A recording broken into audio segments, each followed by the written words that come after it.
The new Galaxy S23 Ultra might not look that different, but two of the most important things, its camera and SoC, both received pretty big upgrades this year. So now I think the S23 Ultra takes the best photos I've seen in a smartphone in most situations. And for the first time in forever, an Android phone has more GPU performance than the flagship iPhone. But there are definitely some aspects about this phone that I really wish were upgraded. The S23 Ultra's design is definitely better than last year, with a less curved screen. And you can clearly see the difference here with the S22 Ultra side by side. So it retains the benefits of a curved screen in that swiping along the edges of the screen, so like when I'm using the swipe gestures, feels very nice and smooth. But unlike last year, less of the screen is curved, and so the edge of the screen is less affected by the curvature and it has less darkening. And also when holding this phone, the curved screen and the curved back together makes it a much more comfortable experience than holding the iPhone 14 Pro Max, which has these sharp angles on the side. However, unlike the iPhone's rounded bottom,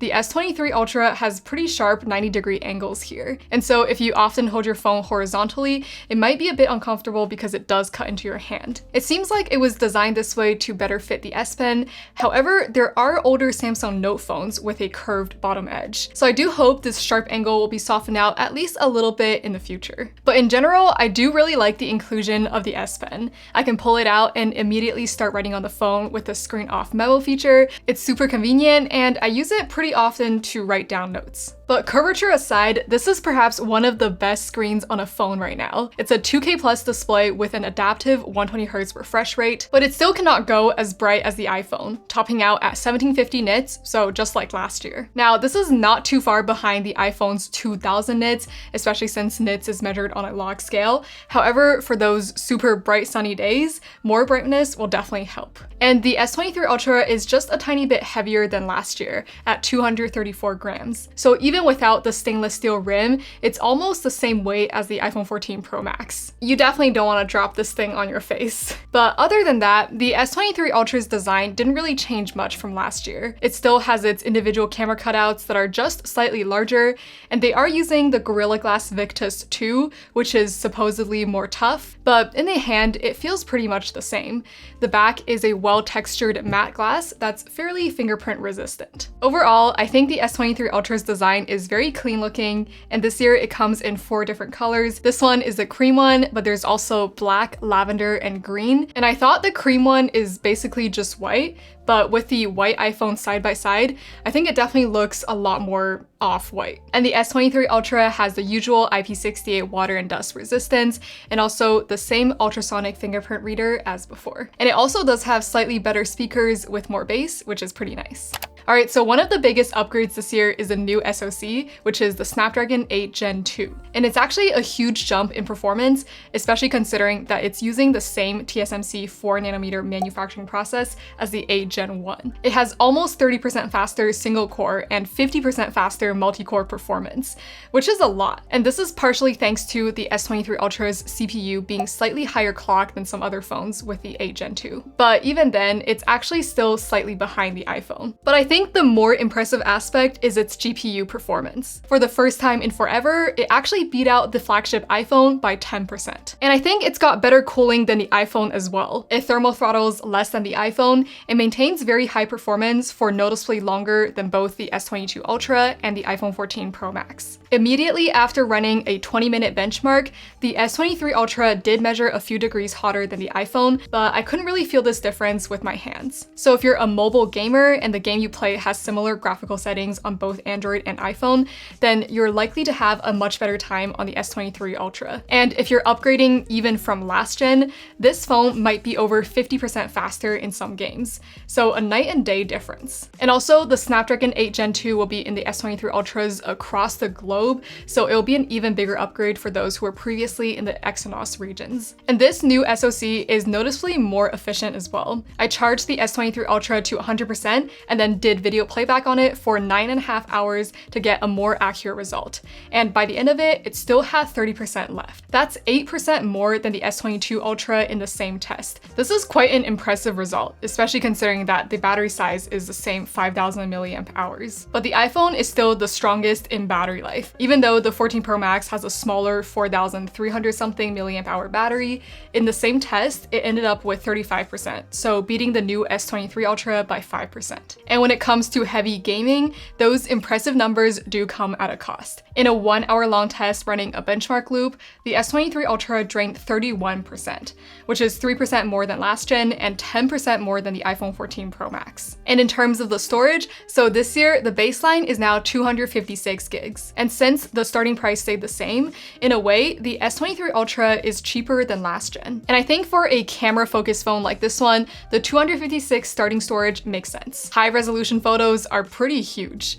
But do note that the 256 gig version only has 8 gigs of RAM instead of 12. I think this won't really be a big difference, but I also don't have one to test out side by side. So this year, the biggest headline is the new 200 megapixel main camera, but this also means that some of the other lenses received much less attention and love. This year, the 10x telephoto is basically the same one as last year. Now, 10 times is a ridiculous amount of reach, and it can definitely get you some pretty unique shots. And of course, in this department, there's no other phone that can match it. The iPhone's 3x telephoto lens doesn't even reach remotely as far, and once you zoom in 10 times, the quality is just bad, as you can see here. And as for the 3x telephoto, so this was one of the weaker lenses on the S22 Ultra, but the S23 Ultra didn't receive a new one, and so in this photo, it's still noticeably less sharp than the iPhone's. But something interesting is that digitally zooming in 3 times in the 200 megapixel mode is only slightly worse than using the current 3x telephoto lens. And so I feel like it would have made more sense to have the telephoto lens be 5 times instead, just like how it is on the Pixel 7 Pro, and this way the S23 Ultra will have better performance throughout the entire zoom range. Alright, and the ultra-wide lens is also the same lens and sensor as before, but this is a really good chance to demonstrate the new processing. Against the S22 Ultra, the new phone's photo is a lot more toned down, and it looks more natural and much more similar to the iPhone's color actually. But for this shot, I think it struck a great balance between the two, and it looks the best here. And before we continue, a quick 30-second message from today's video sponsor, Pulseway. Pulseway is a remote monitoring and management tool. They have a full-feature iOS and Android app, so you can use this tool from anywhere to manage all of your systems. You can get real-time updates on your network devices, servers, workstations, etc. You can also use Pulseway for patch management. In the Pulseway app, you can view and run your patch policies. So for example, you can patch all of your operating systems and keep your endpoints protected. Pulseway also includes IT automation tools, and you can view and run automation tasks directly in the Pulseway app. So you can use this to automate IT workflows. You can check out Pulseway at the link down below.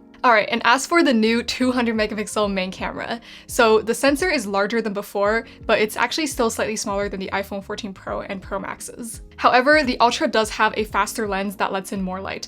So in terms of light gathering ability, it's second to none, and as a side effect, it has very shallow depth of field for a phone. And therefore, things that are behind the subject tend to fall out of focus, which gives it a look that's more pro, I guess. I do like it. I feel like it brings focus to the subject, like a natural portrait mode. And speaking of the portrait mode, so it has always been great on Samsung phones. The segmentation map has always been very clean, and in this shot here, I think it did a good job preserving the detail around my hair. And now if we look at this 200 megapixel and 12 megapixel photo side by side, they look quite different even without zooming in. Overall, the 200 megapixel image looks way more natural, mostly because there seems to be less sharpening applied to it. The tree here doesn't have this slight white glow all over it, like in the 12 megapixel image, which is an artifact that's pretty common in all smartphone photos. And of course, when punching in, the 200 megapixel photo has way more detail. And against the 14 Pro Max's 48 megapixel photo, the 200 megapixel photo is still a bit better. It has more texture in the water and mountains here. However, I've noticed that the 200 megapixel image can look a bit more smoothed out in lower light settings. There is also a 50 megapixel mode on the S23 Ultra, and I think it's the best balance between the two modes. Now, honestly, for most photos, I don't really care if it still looks good after zooming in all the way, but I don't really like the over-sharpened look that phone photos tend to have. have. A good thing is that for some reason, just taking a higher resolution photo seems to be the fix for that. On both the iPhone and the S23 Ultra, the processing algorithm seems to apply way less sharpening when it's a higher resolution photo. Though I've noticed that the S23 Ultra's 250 megapixel photos tend to look a bit less saturated. But you can easily edit the colors afterwards, and you cannot really unsharpen an image. So I think the trade-off here is well worth it. And this 200 megapixel main sensor, when pixel bent to 12 megapixels, does really well at night too. In this shot, I would say it beat the iPhone very convincingly. The black is way less crushed near this region, and the Ultra just capture way more information in the darker areas. And in this shot, here the detail is also a bit better preserved on the Samsung. And even more obvious, the Ultra captured this sunset scene a lot better than the 14 Pro Max. On the iPhone, all the grass in front here are just black now. So yeah, overall at night, the S23 Ultra has consistently taken photos with more dynamic range. Less of the darker regions are crushed to black. But when it comes to the video at night, this advantage largely disappears, and both the Samsung and iPhone look pretty similar. And notice how smooth this video is. Both of these were just handheld as I was walking. I do feel that Samsung has improved their video stabilization by quite a bit, although it's still not as good as the iPhone's. Here, the iPhone's video is more stable, and especially when I was running, the more abrupt movement caused this artifact on the Samsung, where part of the frame would darken. The super steady mode on the Samsung does help improve the stabilization, but the quality of the video is far reduced. Also, there's a new 8K at 30 FPS mode on the S23 Ultra, and I don't think this is a gimmick. I would actually start shooting most of my videos in this mode from now on, and not because I really need the detail to punch in, but more so for the same reason as taking high resolution photos. The 8K video really reduces the over-sharpened smartphone video look. For example, just look at the foam on the ocean here. In the regular 4K video, it has this shimmering glow to it, but the 8K video has far less of this artifact. But watch as I apply a ton of sharpening to this 8K video. Now it has the same shimmery look. And you can see the same effect in this video here. I feel like the grass in the 4K video just grabs your attention because it looks sharpened in an unnatural way. So yeah, the 8K video does have meaningful benefits over 4K, but the Ultra's 4K video is pretty good too. Against the 14 Pro Max, which can only go up to 4K, they look pretty similar in terms of the quality. The colors are different, but I would say it's more so down to personal preference which one you think is better. The only downside about the S23 Ultra is that you cannot record 8K videos in 10-bit HDR. And regarding Samsung's HDR, it's pretty good. There are no weird artifacts like I saw last year, and when playing on the phone, it really brightens up the screen, and I think it jumps out at you a lot more than a non-HDR video. So it's pretty similar to how it is on the iPhone. And lastly, the selfie lens. So this year it actually has much less megapixels, 12 down from 40. But the 40 megapixel selfie lens on the S22 Ultra has always been bent down to around 10 megapixels anyways, so you're not really losing resolution. In low light, like this one when I'm in the car, the new selfie does have more detail in my hair than the last gen. And against the iPhone, it has a bit more detail too, but also a bit more noise, so it's a trade-off. And when in good lighting, my hair again looks better, more detailed in this year's selfie compared to last year, and against the iPhone, the Samsung selfie just looks way more colorful. Alright, and what matters a lot to the user experience are these phones' operating systems. I recently compared Samsung's OneUI 5 with iOS 16 and stock Android 13 on the Pixel, and OneUI is definitely the best for customization. You can check out that video to see more details on OneUI 5. But the S23 Ultra actually comes with a slight update, OneUI 5.1, which does bring a few additional small changes. There's a new batteries widget that looks pretty familiar. You can also set different wallpapers on the lock screen and home screen to change with different modes, which also might feel familiar. And you also do get up to 4 generations of OneUI and Android upgrades. Okay, and as for the S Pen, so it seems like it's here to stay on the Ultra line. And I really like the S Pen. It's very light, and even though it's quite flat, it still feels very comfortable to write with. the tracking is very good, and in the first-party Samsung Notes app, it's practically perfect. The line is always directly underneath the pen tip. And in third-party apps, the tracking isn't as perfect, but it still feels great to write. It doesn't feel laggy at all. Now, the aspect ratio of this phone is not great for writing, so I wouldn't really say this is a tablet replacement. However, for writing down a few quick notes or adding some annotations to your screenshots, maybe even drawing some doodles on your pictures, the S Pen is great for all of those. And there's also a button here, which can be used as a remote shutter button, and I found this to be very convenient. For most people, the S Pen is probably not necessary. However, it's still fun to have, and it can definitely be useful at times. All right, so the S23 Ultra is definitely the most interesting phone out right now. Having a pen and 10 times zoom lens is really unique and fun, and combined with the great display, it's a really nice experience. But you can argue that all of those were already on the S22 Ultra,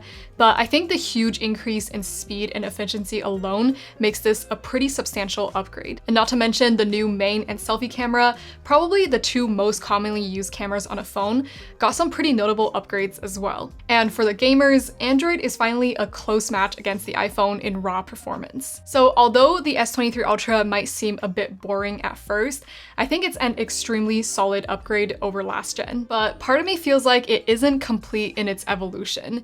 With a pretty mediocre 3 times, that should have been swapped for a 5 times zoom lens. But if you're interested in getting this phone, you can check out the links down below to get a discount and also support this channel.